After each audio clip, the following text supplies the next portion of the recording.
Assalamualaikum warahmatullahi wabarakatuh.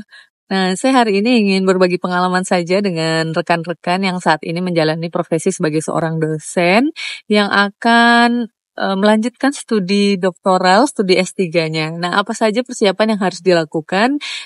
Memang membutuhkan waktu 1 sampai 2 tahun sebelumnya ya, karena memang studi doktoral ini tentu saja bukan proses yang sederhana karena memang butuh persiapan yang matang, baik itu persiapan secara finansial, persiapan secara kondisi mungkin pribadi ya, dan juga mungkin secara dukungan institusi.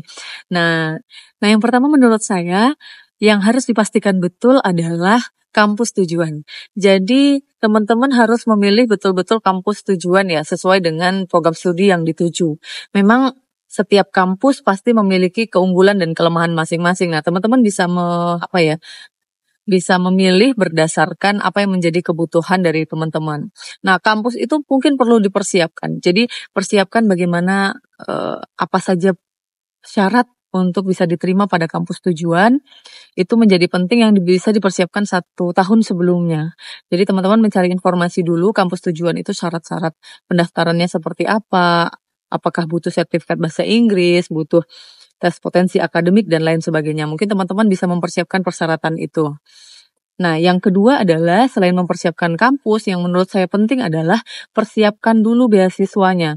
Jadi studi S3 itu biayanya cukup besar ya. Meskipun teman-teman mungkin punya kemampuan finansial, tapi alangkah baiknya jika studi S3 itu menggunakan beasiswa.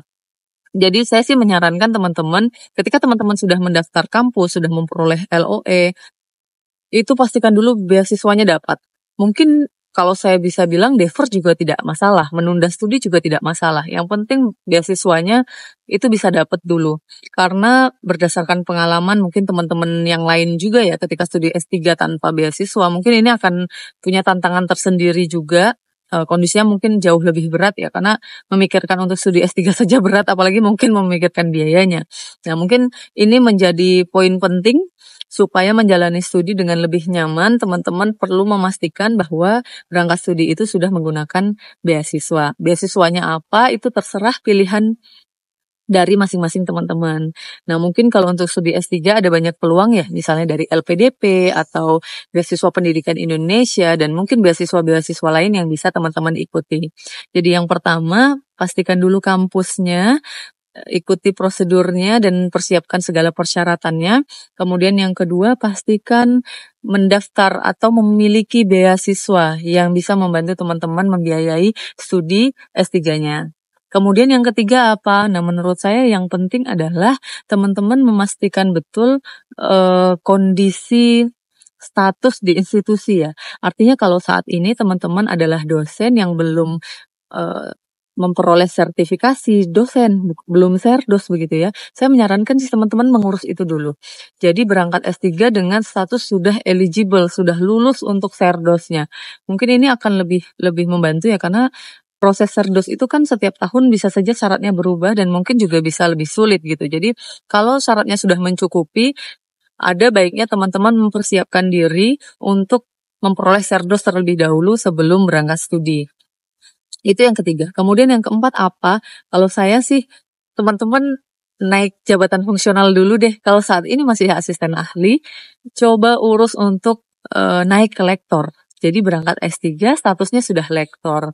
Nah, ini mungkin akan memudahkan segala proses ke depan ya. Karena kan selama proses S3 tentu teman-teman tidak diperkenankan untuk mengurus kenaikan pangkat ya, tidak bisa. Jadi kalau teman-teman statusnya sudah aman, sudah lektor, jadi berangkat S3 juga sudah tenang. Oke, nah yang terakhir ini yang juga penting adalah memastikan kesiapan individu.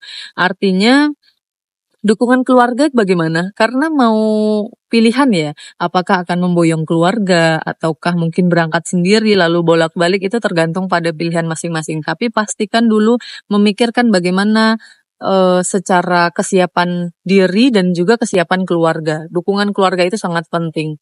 Jadi kalau memang akan memutuskan untuk jarak jauh dengan keluarga, berangkat sendiri, itu juga perlu dipertimbangkan. Dan bagaimana juga ketika memboyong keluarga, artinya bagaimana kondisi lingkungan di tempat tinggal nanti dan lain sebagainya, itu juga mungkin perlu dipersiapkan. Tapi apapun itu, semua punya tantangan ya, punya tantangan, punya kemudahannya masing-masing. Yang penting niat kita sekolah untuk mengembangkan diri, untuk mengembangkan institusi, punya niat untuk bisa mencerdaskan kehidupan bangsa, bisa punya kontribusi untuk mengembangkan pengetahuan, kita bisa mengajar kepada mahasiswa yang perlu memiliki dosen yang berkapasitas. Demikian 5 tips dari saya sebelum teman-teman berangkat studi S3. Bye-bye.